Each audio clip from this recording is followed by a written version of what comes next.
Alan walks in on Ellie and Hunter, and Miss Laura tells the truth to the wrong damn person.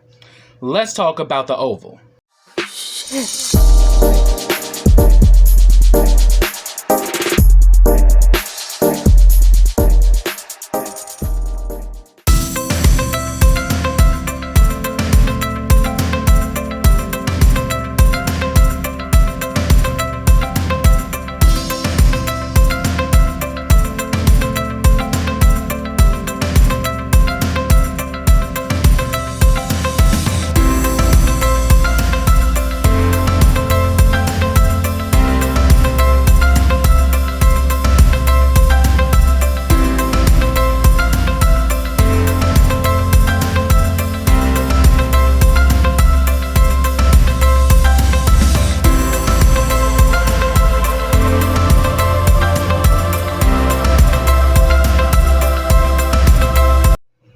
Hey, what's up, everybody, and welcome back to KRSTV. This is your boy Kenny. Now remember, subscribe to my channel, and click that bell so you get notifications every time I drop a video. Also, follow all the information I have in the description box as well as the comment section. Also, like this video, comment on this video, and share this video. Now, before I get started with this review, let me send a special shout out to Metro Health DC. If you are in the DMV area and you're looking for quality health care, reach out to Metro Health DC today. The number is in the description box as well as the comment section, and there's also a form that you can fill out, and someone from the outreach team will be in touch with you. Also, let me send a shout out to GMHC, Gay Men's Health Collaborative. If you are in the DMV area and would like to get tested for HIV, reach out to us at the GMHC crew for a home testing kit. You can have the kit mailed to you, or you can call and make a same-day appointment and actually come to our location to pick one up. And if you're interested in PrEP, which is HIV prevention medication, reach out to the GMHC crew for that as well. Also, if you're a fan of your boy here at KRSTV and would like to become one of my Black Diamonds, subscribe to my Patreon today. Black Diamonds, because in darkness we still shine. For $5 a month, you get all of my YouTube content as well as videos that are specifically for the Black Diamonds, and some of those videos I will share on YouTube just to give everyone an idea of what the Black Diamonds is all about. Also, check out my YouTube partner, BK WorldTube, which is the Black Netflix. You get shows like this one, The Oval, as well as shows like RuPaul Drag Race and the Black Ink Crew. So after you watch this review, click that link in my description box and comment section to check out BK WorldTube. Now this is The Oval Season 2, Episode 11, and the name of this episode is Empty Your Bag. And I must say, this was a damn good episode, and I think it's another episode before the mid-season finale. So we got this week's episode coming up, and then next week would be the mid-season. So let's jump in. The episode picks up where Jason pretty much lets Alan into the office, and he literally sees Ellie screwing the president. And, of course, Hunter's like, who the hell are you? Get the hell out of here. He doesn't see Alan, but he knows Alan's there. It's like, who the fuck are you? Get the hell out of here. And he's just going the hell off, you know. And then all of a sudden, you know, we see that Alan is heated because now he's seen it with his own eyes that Ellie is screwing the president. But, bruh, you knew. Even after Donald talked to you and... you know, even after you've been fed all of this crap, you already knew that Ellie was getting around. So then we see that Alan goes back into his office to talk to Jason. And pretty much, you know, Alan's like, I knew it. And then Jason's like, yeah, the girl's a total slut. And then like that damn Alan's like, yo, watch your mouth, man. That's my girlfriend. And he said, and like, damn, Jason was like, oh, she's your girlfriend. Well, let me tell you this. I've actually seen her with him like 4 times, and I even have it recorded. I'm like, oh, Jason, you fucking creep. Oh my God. Like, there's nothing that's going on in that White House that Jason don't know, because Jason is creepy, Jason is malicious, and then Jason is not only, and then to top it off, he's psychotic as shit, because he got 3 damn bodies, and yet they rolling him around to do more shit. Yeah, and then like Alan's like, seriously? He's like, yeah, I've seen them freak a lot, and yeah, she likes it rough too.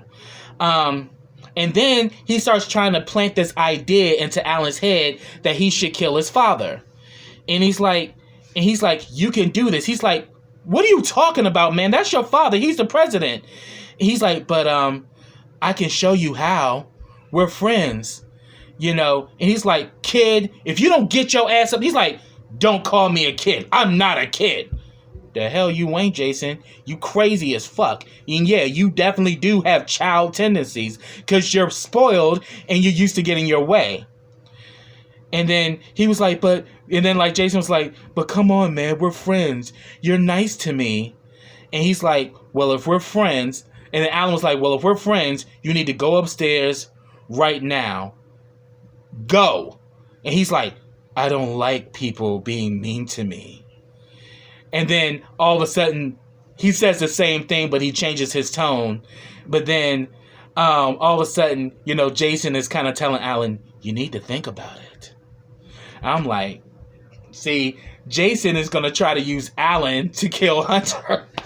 I'm like, and Hunter, you the main one defending your damn son, and your damn son wants your ass dead too. Stupid ass. So then we go back to where the show left off last week, where Barry meets Daikon face to face, and he throws this bag to him and says that his daughter's in there, that his daughter was in it. And then all of a sudden we see, I think it's Oliver, he's the one with the dreads, and he's saying that you're not gonna open a bag? Don't you want your daughter? You ain't gonna open a bag? And then he actually opens the bag, and I think it's a dead body in the bag. And he's like, you sick sons of bitches, what the fuck is this shit? And pretty much they let him know, if you keep looking for her, she will be in that bag. And he's like, where is my daughter? Where is my daughter? And Daikon's like, she's not far. She's in the van. He goes up in the van, and it's Ruth's ass, propped the fuck up, talking down to his ass. And he's like, Ruth, what the hell is this? Where is Callie? And she's like, she's with me. And she's like, and she tells him, when I joined the Raku, I left some money in the house under a chest. And he's like, I don't know what you're talking about. She's like, bullshit, you've seen it. We need that money. You bring me the money, then I will give you Callie. And she's like, and like Barry's like, seriously? You're gonna trade money for your own daughter? You're gonna do this shit? And she's like, look, the Raku needs that money. And then all of a sudden he was like, when? And then Daikon was like, we'll let you know. And as soon as Barry turns around, the damn Raku is in there deep.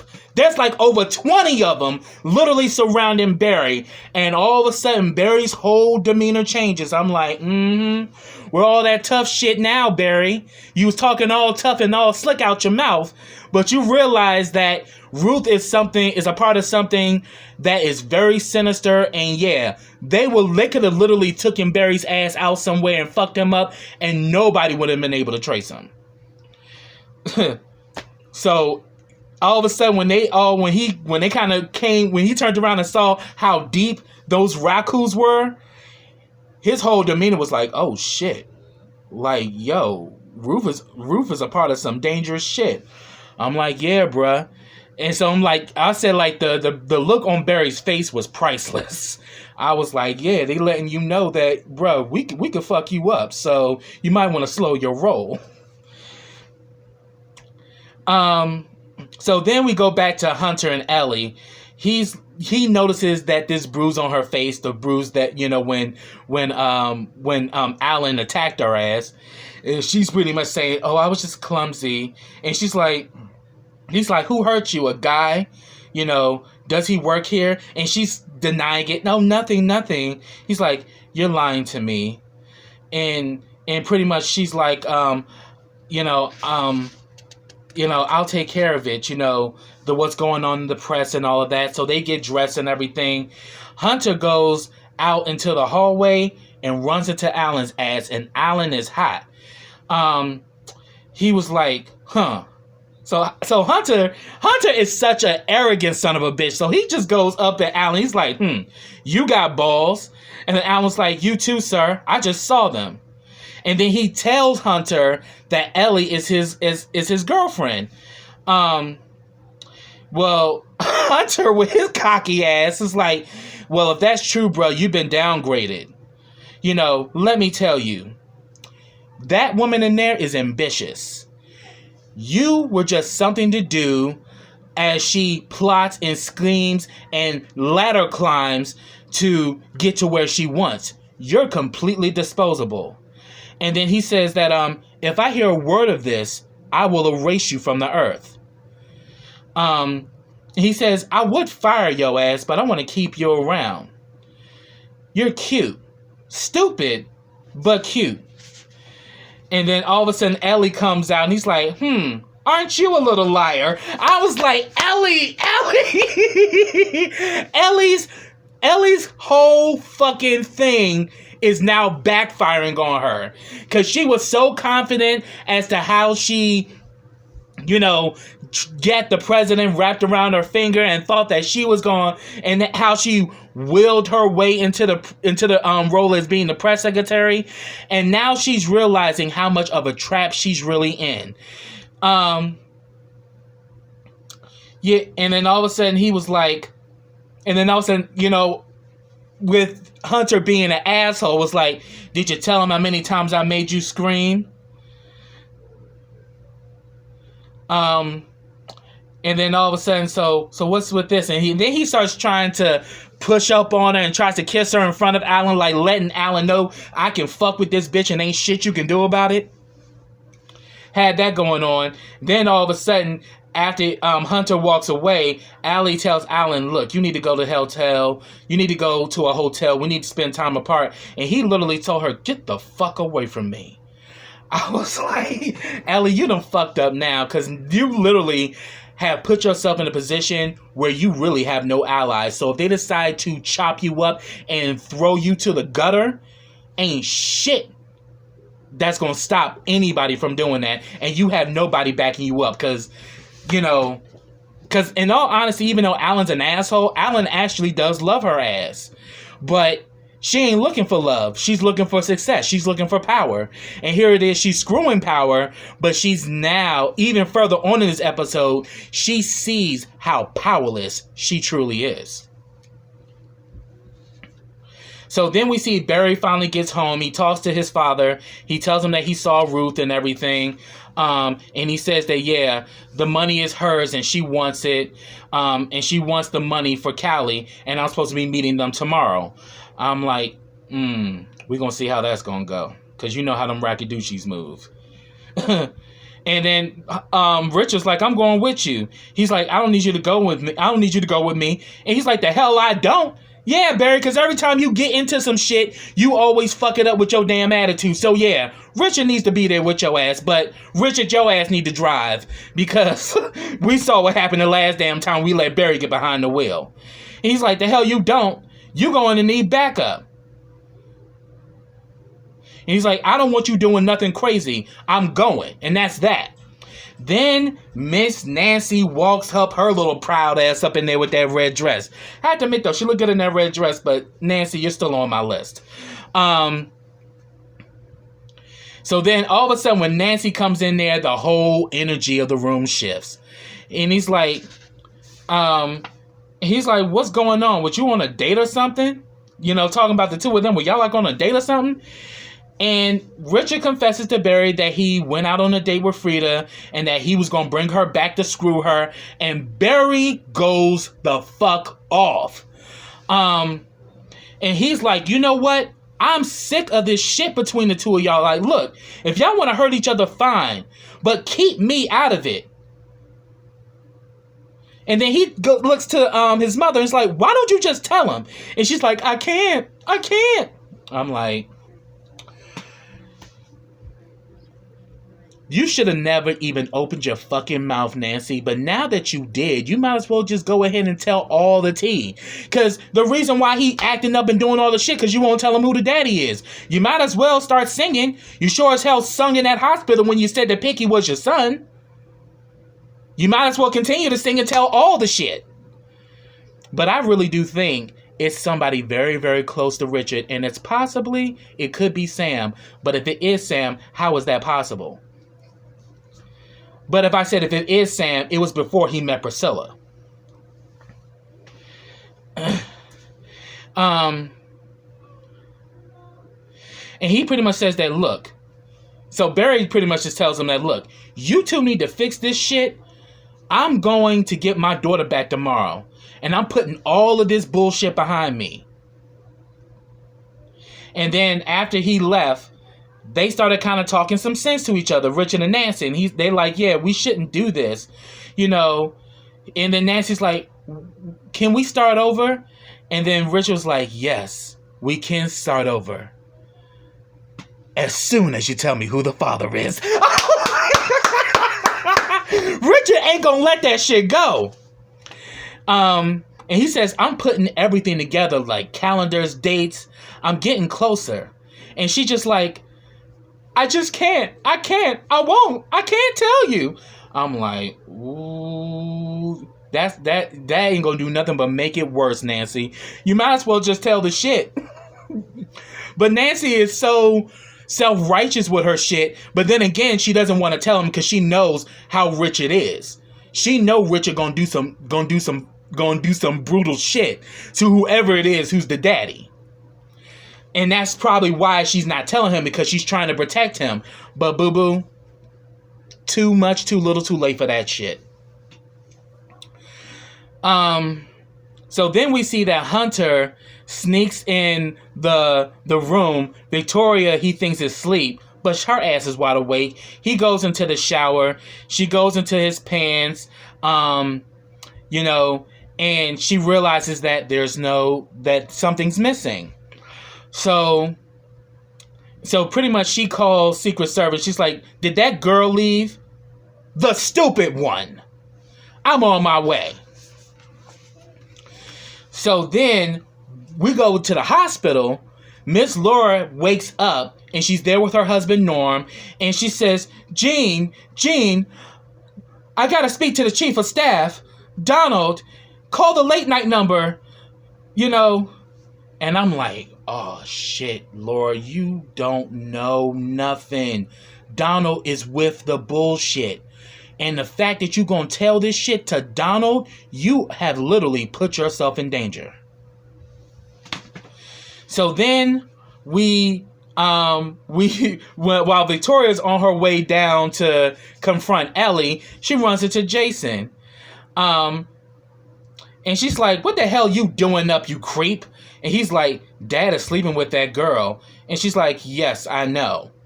And he's like, yeah, and her boyfriend saw them too. And she's like, how the hell would you know all that, you damn creep? And he's like, well, I would know because I'm a creep and I'm a creeper. Remember? And she was like, you know what? Why don't you take your simple ass to bed? He's like, why don't you take your simple ass to bed? I was like, Jason don't have it to do for Victoria at all. Because he wants her dead. Probably more than he wants Hunter dead. But he wants them both dead, though. So then all of a sudden, you know, we see Alan and Ellie, you know, about to check out at the Secret Service. And Alan is like asking Ellie, what the hell are you doing? And pretty much, you know, she comes and she sees Alan and she's like, what the hell are you doing here? talking to Alan. Then all of a sudden Victoria shows up. She's like, I want to talk to you. Talking to Ellie. And then Ellie's like, well, she's like, that wasn't an ass, bitch. I need to talk to you. And then she says, go home, young man, to Alan. But Alan kind of stands there. And then she takes her all the way into the bedroom. And, all of a sudden we see that Jason's creepy ass looks on from his room. And then pretty much Victoria gets Ellie into the room and literally makes her strip, and was pretty much saying, this is privacy violation. She said, privacy my ass, bitch. Oh, empty your fucking bag. So she strips Ellie down, and then all of a sudden Hunter comes out and sees that pretty much Ellie is like stripped down to her panties and undies, and she's like, what the hell is going on? And Victoria's like, where's your underwear, Hunter? And she's like, in my pants. So Victoria says, open your bag. And she's like, I won't. She literally yanks the bag out of Ellie's hands, dumps it, and Hunter's underwear is in her bag. And it just goes to play back with the whole situation with Diane and the underwear that she found in the Oval Office. So it's now looking like Ellie has got a secret agenda. But clearly, I think she did that to protect Hunter, because Hunter got dressed so fast that he forgot to put his underwear on, and she put it in her bag, so no one would find it. And then, of course, this upsets Hunter. He's like, what the hell, Ellie? And she's like, look, I was just doing... He's like, leave.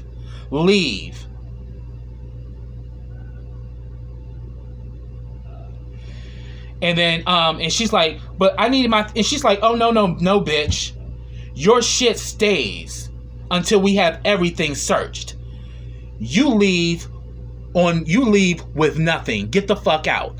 And then while she's leaving, we see Jason's old sick ass is butt ass naked, beating, playing with his meat. And she sees him and runs. I was like, yeah, bitch, run. That little motherfucker's crazy. And he's like... I'm like, you sick son of a bitch. So then, pretty much, Hunter and Victoria go back and forth, and then we kind of find out a little bit more about Hunter, that Victoria's father has been protecting Hunter for years because Hunter had a criminal past that has been covered up. Like, somebody like Hunter shouldn't even be the president of the United States, but because of her father's connections, that's why he's there. And she's like, and he's like, well, come on, like, because Victoria starts going in on his ass. He's like, come on, Victoria, your mother's dead. She's like, yeah, my mother's dead, but my father is very much alive, and he's sick. So then pretty much she tells Hunter, fire that bitch, and we can start to clean this shit up. Pretty much the whole situation started with Diane. And pretty much, letting him know that, this type of shit is something that they can use to take us down. So, but Hunter, again, is very dismissive to Victoria, telling her to shut up and go to bed, leave the shit alone. See, Hunter, you being that damn cocky and full of yourself and so damn dismissive is what's gonna fuck you up. So we just gotta keep watching. So then we see Sam is at the crime scene with Greg and Jean, and he runs into the same detective. I forgot his name, though. If y'all remember his name, put it down in the comments. But he's pretty much investigating it. And he pretty much says that that somebody from the Attorney General's office showed up, and that Sam was like the fourth person who came by to the crime scene. And then pretty much they said it was a murder-suicide. There were 17 calls and 9 reports. And he was like, can I listen to all these calls? He's like, yeah, you can.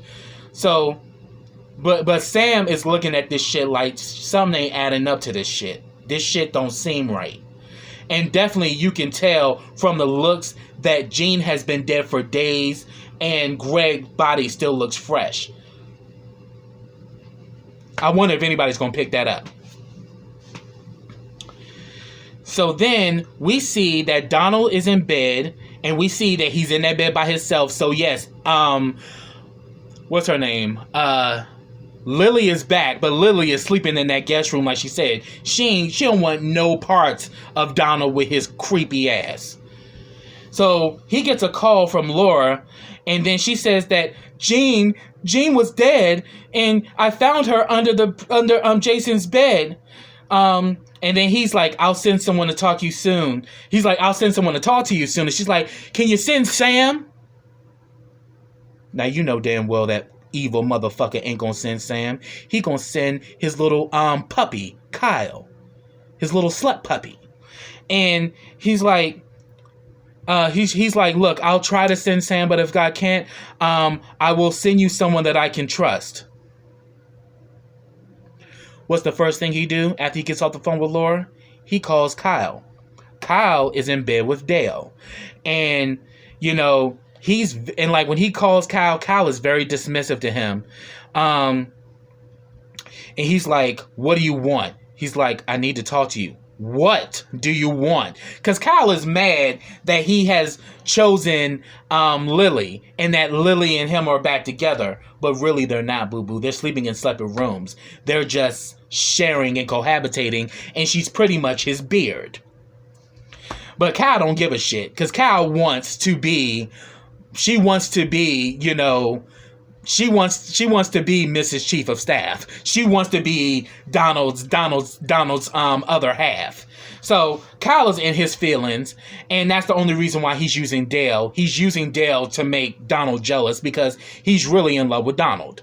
And we all know that, but we know damn well Donald don't love his ass. So then all of a sudden he's like, what? So what is it? You're laying there next to her and you're calling me? And he's like, is there somebody next to you, Kyle? And he's like, what difference does it make? And then all of a sudden, he's like, harder. And he's like, what the hell? And then he hangs up on Donald, and Donald is mad. Like, yeah, you don't love him, but he likes having control over Kyle because he knows the fact that Kyle has feelings for him. It gives him control. So I'm like, that damn Donald is one sinister bitch. He really is. So then we go to the cabin with Bobby and Max. Max is having a bad dream about Yuma. He's been taking these pain pills with alcohol. So literally, that damn Max is on one, and he is just hyper to the point that Max got on my damn nerves. So then they hear a sound, and they go to investigate. 3 of the Rakadushis show up. They escape the compound, and that, you know, they've been traveling for 3 miles and they want some food. And he's like, I need to feed my baby or whatever. Because they literally had them in a lineup and literally had guns on them.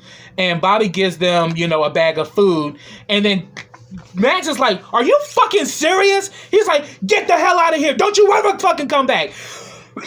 Chases the guy out of there. And he's like, and then he looks to Bobby. He's like, what the hell, man? He's like, Bobby's like, they're telling the truth. He's like, how the hell do you know? He says, they're a cult. They're 3 miles away from here.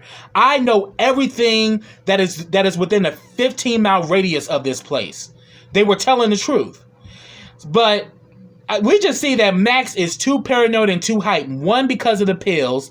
One, because he's anxious to kill Kyle, and to the point that he is just not listening to reason at all. And Bobby is calm, and I'm like, bro, you gotta be calm when you dealing with this shit.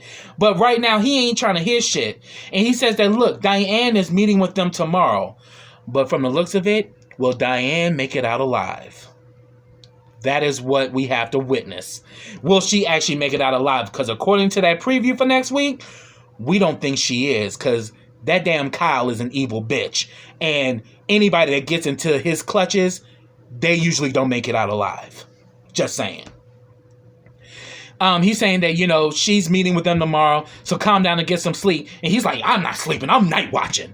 I'm like, oh my God, Max, would you calm the fuck down, bruh? Because Max is like another one that once he on something, he don't want to let it go. But it was your shit, but it was you doing that shit that got Yuma involved, that got her killed. You should have just left it alone, like she said. but you wanted to be Mr. Badass and go after it, and you put her in harm's way. So I think a lot of it is guilt because he knows damn well he's partly responsible for as to what happened to Yuma. So then we see that Donald just welcomes himself into Kyle's place. He walks into the bedroom. Kyle immediately draws his gun and it's him. And then he wakes up Dale and he's like, what the hell? And then like Dale wakes up, he's like, what the hell is this? So Dale is literally caught in the middle of Donald and Kyle's bullshit. And then like, so Donald tells Dale, leave. And Kyle's like, he's not going anywhere. So then he tries to call himself intimidating Dale, Donald's ass. And he's like, you know what? Let's go in the living room and talk.